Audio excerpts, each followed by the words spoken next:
Welcome, everyone, to our first webinar in 2021. We've made it through 2020. It wasn't easy. We had to adjust to a lot of things this past year, and a lot of just stuff happened.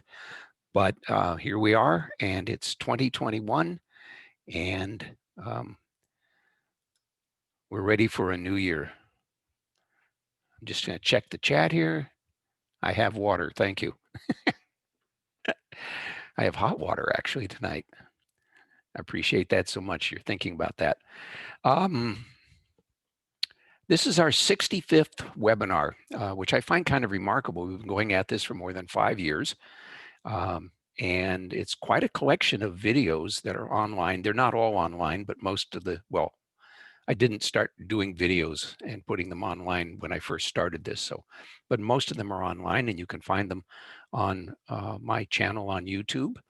And invite everybody to do that. I try to put the link in when I do the follow-up email after a webinar, and the one that announces that the video of this month's webinar is now on YouTube is the way I usually say that.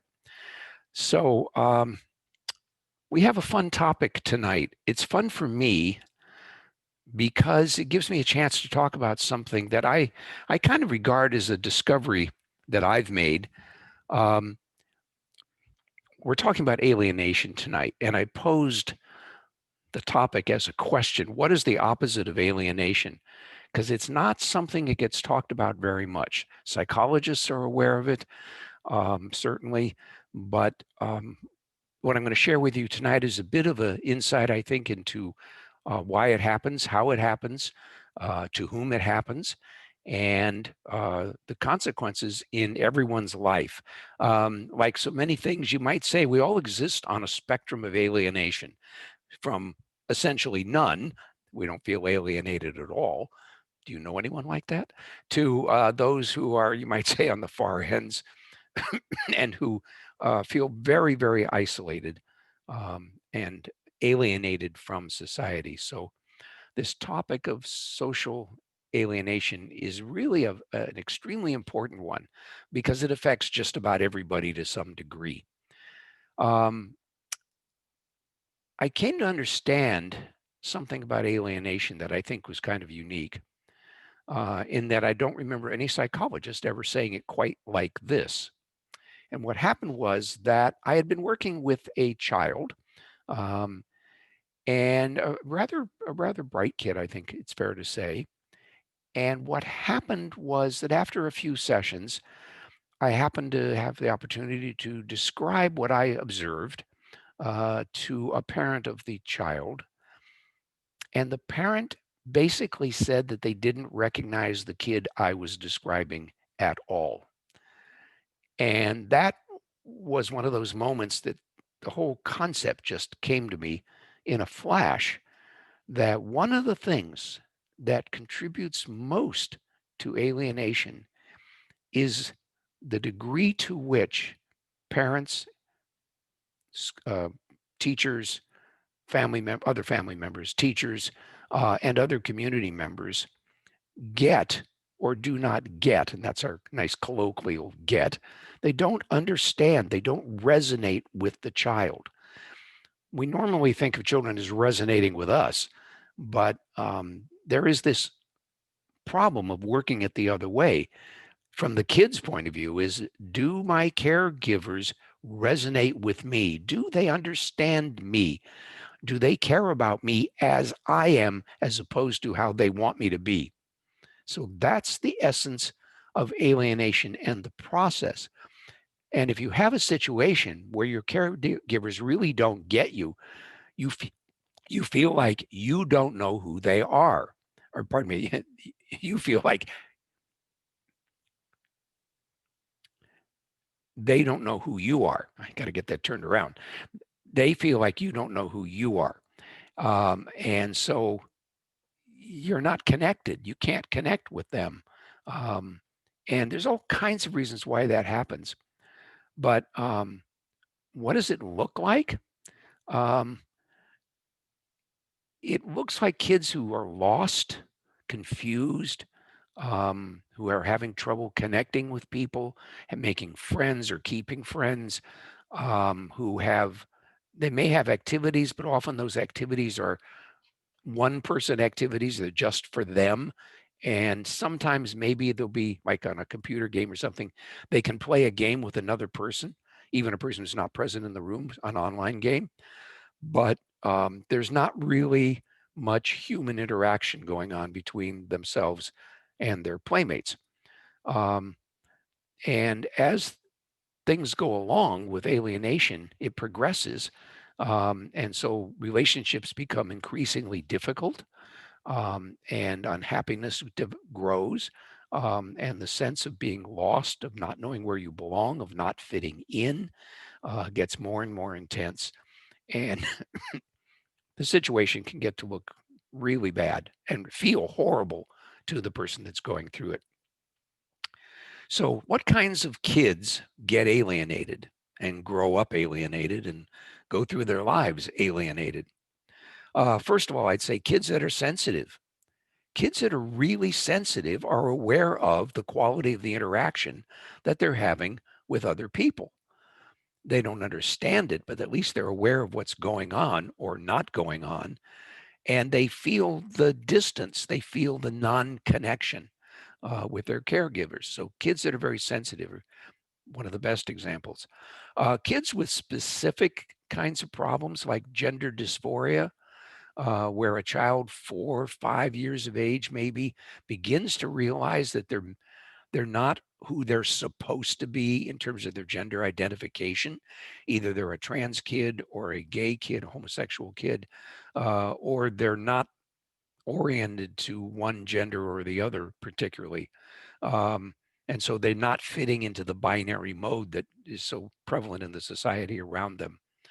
Um, Other kinds of things that produce alienation are just, being a very bright kid in a school or a very slow kid, or being a kid on the autism spectrum, or other kinds of things like that. um, excuse me, can often contribute to the feeling of alienation. We talked about kids, parents who don't get them, who don't understand them, particularly authoritarian parents or parents of a strong religious bent. They have very specific expectations of how their kids are supposed to be. And when the kids don't conform with that, they tend, particularly the authoritarian ones, they tend to try to make kids be that way. Some of that is based on what is in our culture a tradition of assuming kids are a blank slate when they come in, even though they're obviously not. But there's been that notion, still prevalent, that kids are basically a blank slate, or that they're evil, and that their evilness has to be beaten out of them. That's more of a religious attitude, or just that the parents have to shape their kids. And so parents have to make their kids into what they think they should be. And if they turn out not to be what they think they should be, then they tend to blame themselves, or they take it out on the kid and blame the kid for being such a horrible kid who does not act the way the parents, think they should be acting. And then there are those parents, kind of out on their own spectrum, who think their kids are there to fulfill their needs, the parents' needs, and not the other way around. And so those kids often feel that their parents are trying to get them to be a certain way, so that the parent is satisfied with them. Um, and it could be in whatever way. This is not necessarily specific behavioral or religious kind of persuasion, those kinds of things. Um, and that kind of social pressure can be very, very intense. So, how does alienation manifest and progress in life? Um, First of all, alienation challenges one's sense of self and identity. Um, it makes one feel very insecure about who one is and what one is. And so you can see how things like gender dysphoria would play right into that. Um, so there's so many ways in which our identity, our sense of self, can be challenged.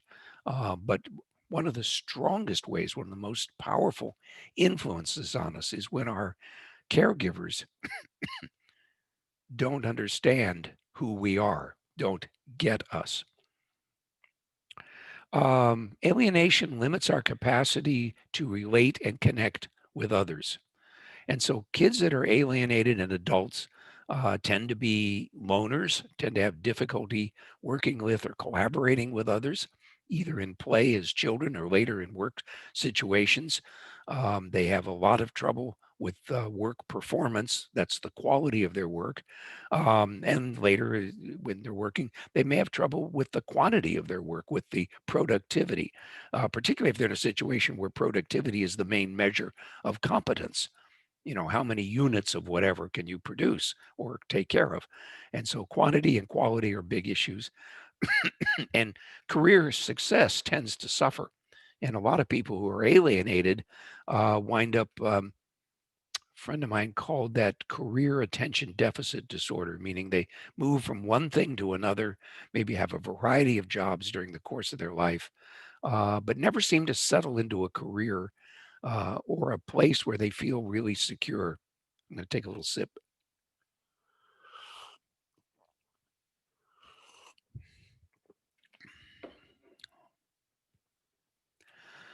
And alienation also keeps us unhappy and unfulfilled.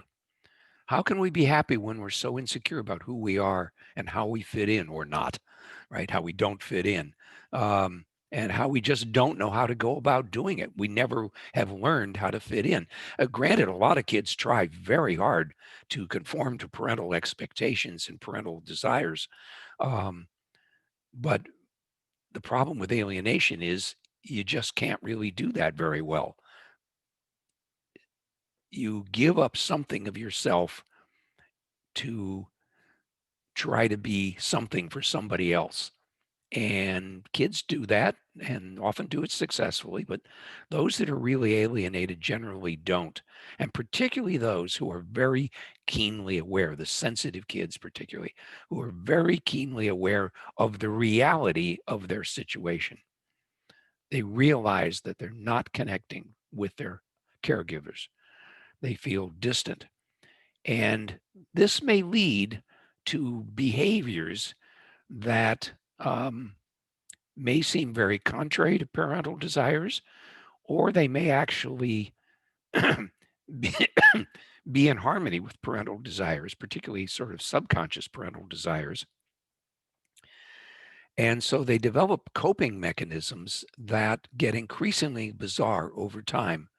And I have seen kids literally become mentally ill. Fortunately, not very many of them, but I have seen it happen. And psychologists may say, well, they were mentally ill. They didn't become mentally ill.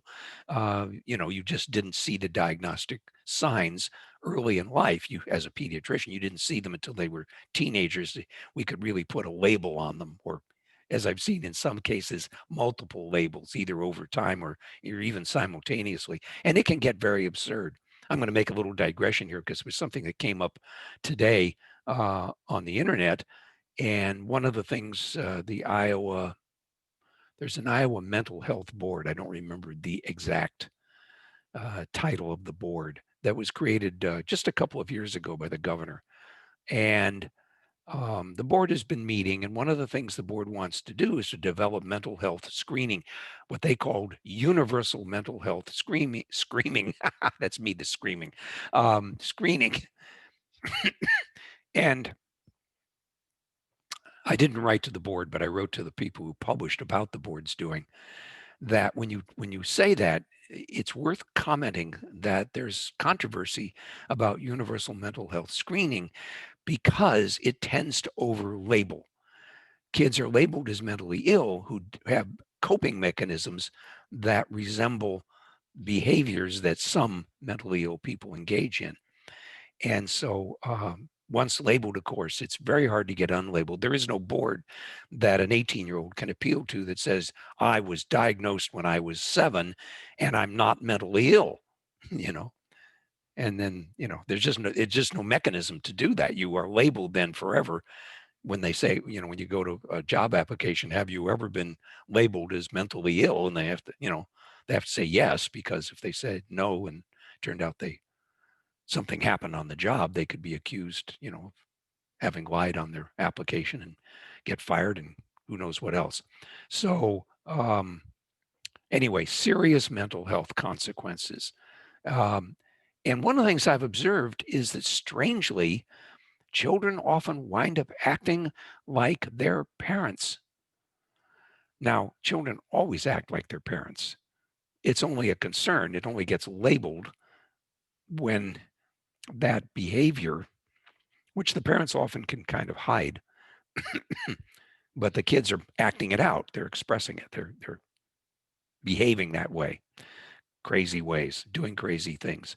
And so when they're doing that kind of things, um, and there often are many things that they do, they tend to get labeled as mentally ill, and then treated as though there was something wrong with them rather than their core problem. And this is why I wanted to bring this whole topic to a webinar. It's because they're treated as though they're mentally ill rather than that their needs for connection are not being met. And that's just a wrong approach. It's obviously wrong if you think about it for a second. It's just obviously wrong. You're not, you're treating the surface of their behavior. You're not treating the core of what's going on in them, which is that their need for connection, their need for empathy, um, it's not being met. And oftentimes they're sort of aware of it. They at least feel that there's something deficient, something is missing. But unless they're educated about it, they may not find words to give expression to it. And for that reason alone, many psychologists will not pick up on what's really going on with the kid or young adult. So, what is the opposite of alienation? I'm so delighted that I asked that as a question rather than saying what the opposite of alienation was. I put it as a question because I wanted each of you to think about, what is alienation? How does it manifest in my life? And what would it look like if I wasn't alienated? Because if we can't envision it, it's very hard to be unalienated or to become unalienated. How do we do it? One of the key ways is to learn to trust, to be ourself, to be present as ourself, not as somebody's told us we're supposed to be, but to be who we are, to be authentic as ourself, to act as ourself, and not as either we're mirroring our parents or our caregivers' behavior, or that we're doing what they do, or just acting out. Um, and that's a kind of insight that takes quite a bit of time to develop. And of course, practicing deep meditation. I like to say transcendental meditation because that's the one I'm the most familiar with. But really getting into the core of oneself is a great way to overcome that, to be present, to be authentic. And the other thing I have to say is be patient. And I think this is a very, very important point. You don't learn how to be present, how to be authentic, how to connect with people, how to open yourself to inclusion, particularly when, if you tend to be what most people would call weird, you tend to be quickly excluded. It's very hard to get in with an in crowd. And sometimes that in crowd that you're in with is more dysfunctional than you are. I've seen that happen too. So you can develop that sense of belonging and that capacity for intimacy. But the longer you wait, the more difficult it is, unless you really have good experience. I think with meditation and some body-centered work is often helpful, so that you can belong and or feel like you could capable of belonging and being intimate and connecting with people. and then finding that they include you. So that's basically what I wanted to say about alienation. The the thing is that it's not something psychologists usually address, um, because even though they see it, it's like it's not a thing you talk about. You don't talk about somebody's alienation. Um, and they get onto the practical things about connecting with people and being authentic. That's psychologists do that. Um, but they don't get that the alienation comes from a feeling of detachment, a feeling of not being understood or gotten by the principal caregivers, particularly early in life. And so these are just part of somebody. This feeling of dissociation from others, of distance from others, of non-connection is just a part of who you are. And unless somebody points out to you that it can be different and can give you some examples, and we can always find examples in our lives. There are people with whom we have connected. And so, at least to some degree, and the story. So often a teenager, particularly going through those years where they're trying to differentiate themselves, which really accentuates any sense of alienation that they may have. And so, they may grow their hair long and get tattoos and do all sorts of things that their parents react strongly to, and reject. And then maybe the kid hooks up with some teacher in high school or somebody else in their community, either in a part-time job that they're working or some other situation, and they start to really click. They feel like somebody finally understands them. Um, and it's important that it be somebody in a role model kind of position, because when peers get you, that doesn't often take a person to a place where they're likely to be happier in the long run. They may be happier transiently. Kids join gangs. It gives them a sense of belonging. It gives them a sense of identity. It overcomes their feeling of alienation from a society that could care less about them. Um, and they understand that the society doesn't really care about them. But those peers only reinforce their alienation, though they do give them a sense of belonging, but oftentimes it gets them into, difficulties with the law and, you know, socially and so on and so forth. And it makes them even less connected to their parents, which is partly desirable, but usually not in the way it comes out. So all of these things come together to create a person that may show a huge variety of symptoms, often symptoms of mental illness, who is simply not connected with those around them. So that's a fairly complicated thing, but if anybody has any questions, if you'd pop them into the chat, I'd be happy to take them on. And just I'll give you a minute here to figure out how to do that.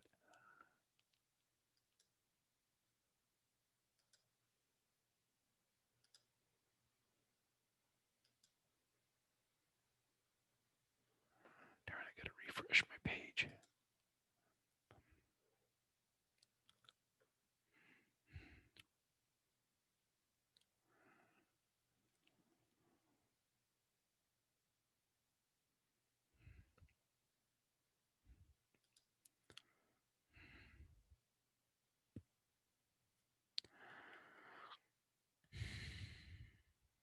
Okay, I don't see any chats, any questions.